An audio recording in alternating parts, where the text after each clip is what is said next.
आवेशों का पुनर्वितरण, redistribution of charge. Redistribution of charge क्या होता है?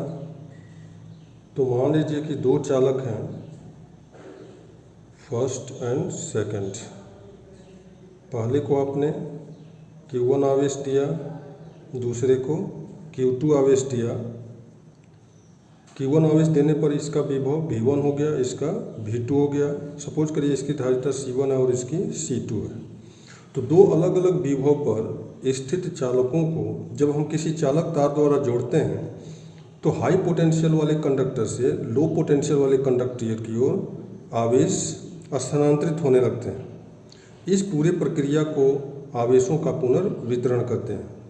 जब दोनों चालकों का विभव समान हो जाता है तो आवेशों का पुनर्वितरण बंद हो जाता है और दोनों चालकों का विभव समान हो जाता है। इस समान विभव को हम उभयनिष्ठ विभव कहते हैं। अर्थात दो अलग अलग विभव पर स्थित चालकों को किसी चालक तार द्वारा जोड़ने पर उच्च विभव वाले चालक से निम्न विभव वाले चालक की ओर आवेशों का स्थानांतरित होने की क्रिया आवेशों का पुनर्वितरण कहलाता है। तो पुनर्वितरण की क्रिया में दोनों चालकों को कितना आवेश दिया गया वह विभव पर डिपेंड करेगा, हम उसकी गणना कर सकते हैं।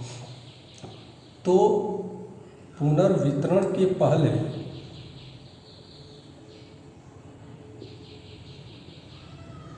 दोनों चालकों पर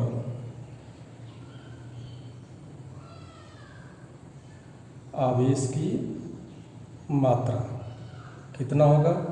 तो Q1 हो जाएगा C1 V1 के एंड Q2 हो जाएगा C2 V2 के।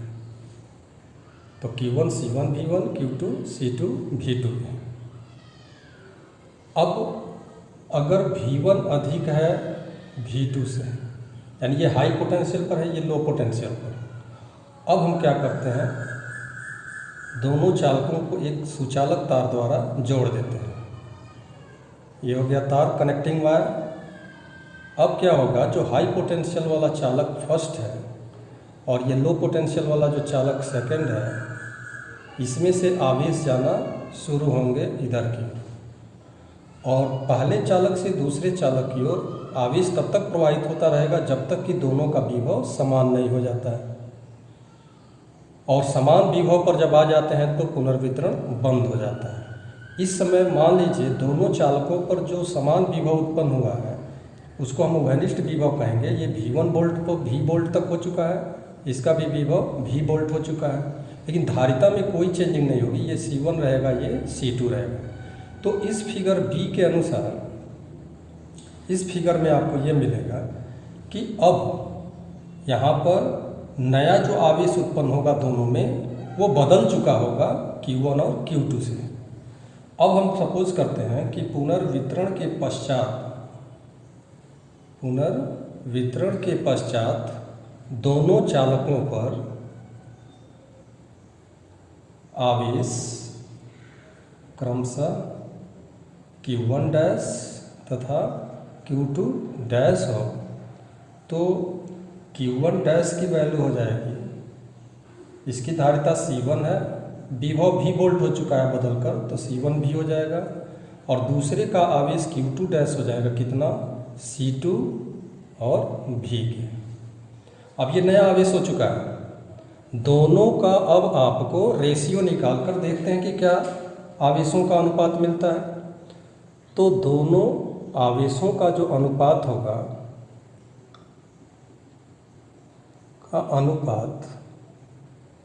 Ratio Q1 by Q2 equal हो जाएगा Q1 dash by Q2 dash, C1 भी अपॉन C2 भी। तो V से तो V कैंसिल हो जाएगा, बच जाएगा C1 by C2। It means Q1 dash is to Q2 dash, दोनों का अनुपात C1 संबंधे C2 हो जाएगा। यानी पुनर्वितरण के पश्चात दोनों चालकों पर जो आवेश का अनुपात होता है उनकी धारिताओं के अनुपात में होता है। ज़्यादा धारिता वाला जो कैपेसिटर या चालक होगा वह ज़्यादा आवेश धारण करेगा, और जो कम धारिता का होगा वह कंडक्टर कम जो है आवेश धारण करेगा। अब हमको ये कैलकुलेट करना है कि पुनर्वितरण के पश्चात दोनों पर कॉमन पोटेंशियल क्या होगा? Now we are going to calculate the common potential, उभयनिष्ठ विभव। तो उभयनिष्ठ विभव की गणना के लिए आवेश संरक्षण का सिद्धांत आप यूज करेंगे। तो आवेश संरक्षण के सिद्धांत से पूर्व का आवेश बाद के आवेश के बराबर होता है। तो पुनर्वितरण के पहले इस पर Q1 था, इस पर Q2। तो पुनर्वितरण के पहले Q1 है तो Q1 इसका Q2 हो गया इक्वल पुनर्वितरण के पश्चात। अब यहाँ देखिए Q1 डैश हो चुका है, Q2 डैश हो चुका है, तो this is the Q1 dash and Q2 dash, यानी बिफोर रिडिस्ट्रीब्यूशन चार्ज है, ये आफ्टर रिडिस्ट्रीब्यूशन चार्ज है। चारों की वैल्यू यहाँ सब्स्टिट्यूट करिए, C1 V1 here C2 V2, Q1 dash C1 V C2 V हो जाएगा।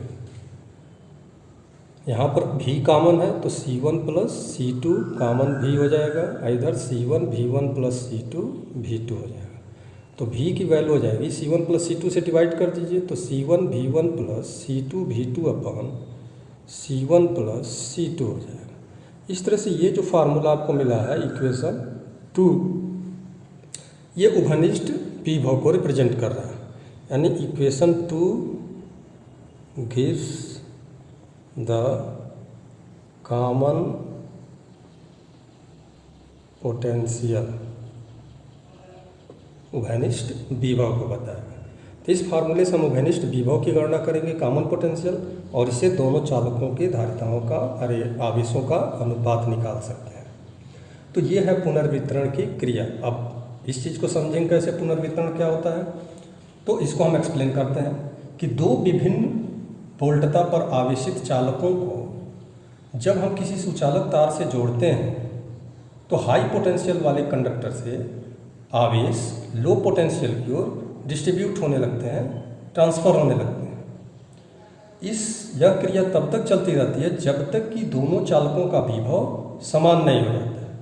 जब दोनों चालकों का विभव समान हो जाता है तो पुनर्वितरण बंद हो जाता है। इस विभव को उभयनिष्ठ विभव कहते हैं और इस पूरी प्रक्रिया को हम आवेशों का पुनर्वितरण या रीडिस्ट्रीब्यूशन ऑफ चार्ज कहते हैं। रीडिस्ट्रीब्यूशन की क्रिया में जब एक चालक से आवेश दूसरे चालक की ओर ट्रांसफ़र होते हैं तो कंडक्टर में उपस्थित जो परमाणु होते हैं उनसे टकराते हुए उनकी ऊर्जा थोड़ी सी कम हो जाती है और चालक तार गर्म हो जाता है। इसलिए कुछ एनर्जी चालकों की हीट के रूप में लॉस हो जाती है। तो फाइनली ये मिलता है कि पुनर्वितरण की क्रिया में ऊर्जा का ह्रास होता है।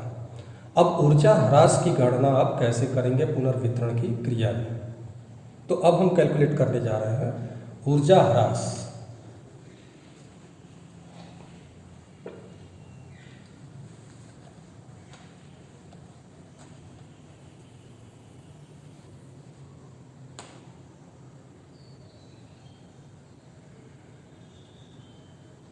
लॉस ऑफ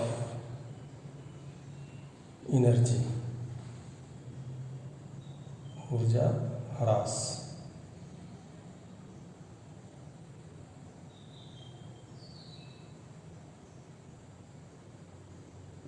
तो ऊर्जा ह्रास की गणना कैसे करेंगे? कहीं भी एनर्जी में चेंजिंग निकालना होता है तो प्रारंभिक और अंतिम ऊर्जाओं का अंतर, यहाँ पर ऊर्जा में ह्रास हो रहा है इसलिए प्रारंभिक ऊर्जा अधिक होगी, बाद की ऊर्जा कम होगी, इसलिए प्रारंभिक में से अंतिम को घटाएंगे। तो पुनर्वितरण की क्रिया में प्रारंभिक ऊर्जा और पुनर्वितरण की क्रिया में बाद की ऊर्जा निकालेंगे। तो पुनर्वितरण के पहले दोनों चालकों पर कुल ऊर्जा निकाल लीजिए। प्रारंभिक ऊर्जा है तो ये लिख के इनिशियल UI से डिनोट करेंगे। पहले चालक पर हाफ CV स्क्वायर फार्मूला होता है तो हाफ C1 V1 स्क्वायर, और दूसरे का हाफ C2 V2 स्क्वायर। ये पहले चालक के लिए, ये दूसरे चालक, दोनों चालकों की ऊर्जा को हमने जोड़ दिया तो प्रारंभिक ऊर्जा मिल गई। UI का मतलब इनिशियल, प्रारंभिक ऊर्जा। अब पुनर्वितरण के पश्चात पुनर्वितरण के पश्चात दोनों चालकों पर ऊर्जा, U लिख करके F लिख रहे हैं। F मीन्स फाइनल, बाद की एनर्जी। अब बाद की एनर्जी कितनी हो जाएगी? फिर यही formula half C V square, तो हाफ सी वी स्क्वायर। तो धारिता तो C1 हुआ कैपेसिटेंस, लेकिन अब जो नया विभव हो चुका है, कॉमन पोटेंशियल V के इक्वल हो चुका है, तो हाफ C1 V स्क्वायर। इसी तरह से हाफ C2 V स्क्वायर दूसरे का हो जाएगा। दोनों का विभव समान हो चुका है, इसलिए V ही रखा जाएगा। अब ऊर्जा अंतर निकाल लीजिए, तो ऊर्जा ह्रास कितना हो जाएगा? ऊर्जा ह्रास, चेंज इन एनर्जी, इसको हम डेल्टा U से डिनोट करते हैं और इनिशियल में से फाइनल को माइनस कर देते हैं। अब इनिशियल में से फाइनल को माइनस करना है, तो U इनिशियल है half C1 V1 square, half C2 V2 square minus half C1 V square minus half C2 V2 V square. ये प्रारंभिक, ये अंतिम ऊर्जा है। इस तरीके से प्रारंभिक और अंतिम ऊर्जाओं को हम माइनस कर देंगे। अब इस इक्वेशन को सिंप्लीफाई करते हैं, कितना होता है। अब यहाँ पर ज़रा देखिए, भी यहाँ पर और हाफ तो सब में कॉमन है, तो 1/2 हमने कॉमन कर लिया। C1 V1 square C2 V2 square minus C1 plus C2 हो जाएगा और V स्क्वायर हो जाएगा। V स्क्वायर को हमने कॉमन कर लिया। V स्क्वायर कॉमन पोटेंशियल, इसकी वैल्यू रख दीजिए, तो half C1 V1 square C2 V2 square minus C1 plus C2, V की वैल्यू होती है C1 V1 plus C2 V2 upon C1 plus C2। अभी एक इक्वेशन बताए थे, दूसरा इक्वेशन, तो स्क्वायर हो जाएगा। अब इसको सिंप्लीफाई करिए। सिंप्लीफाई करने के लिए हाफ तो रहेगा ही, C1 प्लस C2 एक तो कैंसिल हो जाएगा, यहाँ होल स्क्वायर है तो एक कैंसिल हो जाएगा, एक बच जाएगा। तो C1 V1 square C2 V2 square minus C1 V1 C2 V2 का whole square upon C1 plus C2 बच जाएगा। एक C1 प्लस C2 बच जाएगा नीचे। अब एलसीएम लेकर के सॉल्व करेंगे तो ये जाकर इसमें मल्टीप्लाई हो जाएगा, तो half C1 plus C2 C1 V1 square C2 V2 square, यहाँ कर मल्टीप्लाई हो गया, minus C1 V1 C2 V2 का whole square upon C1 plus C2। अब जब न्यूमरेटर को आप सिंप्लीफाई करेंगे तो फाइनली आपको कुछ क्वांटिटी कैंसिल हो जाएगी, कुछ बचेगा और फाइनली आपको जो एनर्जी मिलेगी डेल्टा U की वैल्यू वह कितनी होगी? तो हाफ आएगा C1 C2 upon C1 plus C2 और ब्रैकेट में V1 माइनस V2 का होल स्क्वायर बाय सिंप्लीफाई। इसको आप जब आप सिंप्लीफाई करेंगे, इतना आप स्वयं करिए, तो फाइनली फार्मूला क्या मिलेगा? Delta U equal half C1 C2 upon C1 plus C2 V1 minus V2 whole square. यह जो आपको फार्मूला मिल रहा है ये लॉस ऑफ एनर्जी को बताता है। This is the loss of energy, यानी डिस्ट्रीब्यूशन की क्रिया में कितनी ऊर्जा का ह्रास होता है। इस इक्वेशन को अगर देखें तो हाफ CV स्क्वायर का ही फॉर्म का है। हाफ ये टोटल क्वांटिटी C मान लीजिए और ये V, तो हाफ CV स्क्वायर जो ऊर्जा के फार्मूले की तरह से है, तो आपको याद करने में आसानी रहेगी। अब इस ऊर्जा हरासमेंट यानी लॉस ऑफ एनर्जी की प्रक्रिया में इस फार्मूले में अगर V1 की वैल्यू V2 के इक्वल हो जाए तब क्या होगा, जरा देखिए। अब हम इसको एनालिसिस करते हैं। तो कंडीशन हम लेते हैं कि इफ़ V1 इक्वल हो जाए V2 के, यानी कि दोनों चालकों पर विभव समान हो जाए। तो दोनों चालकों पर विभव अगर समान हो जाता है तब क्या स्थिति होगी? तो V1 इक्वल V2 हो जाए यहाँ पर, तो डेल्टा U की जो वैल्यू होगी half C1 C2 upon C1 plus C2 into 0 हो जाएगा, और 0 से मल्टीप्लाई करेंगे तो डेल्टा U क्या हो जाएगा? 0, यानी ऊर्जा में कोई ह्रास नहीं होता है।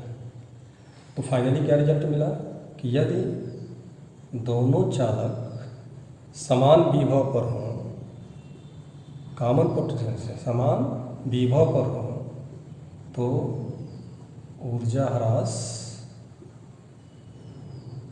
नहीं होता है, अर्थात आवेश का पुनर्वितरण नहीं होता, आवेशों का पुनर्वितरण नहीं होता है। फिर इस इक्वेशन को अगर देखें तो V1 माइनस V2 का होल स्क्वायर है, तो कोई भी perfect square quantity whole square हमेशा पॉजिटिव होती है, और C धारिता हमेशा पॉजिटिव होती है, यानी राइट साइड की पूरी क्वांटिटी पॉजिटिव बनी रहेगी। यानी हम V1 V2 की कुछ भी वैल्यू ले लें, राइट साइड ऑफ, जो राइट साइड आपको मिला है, right side of delta U remains always positive, धनात्मक बनी हुई है।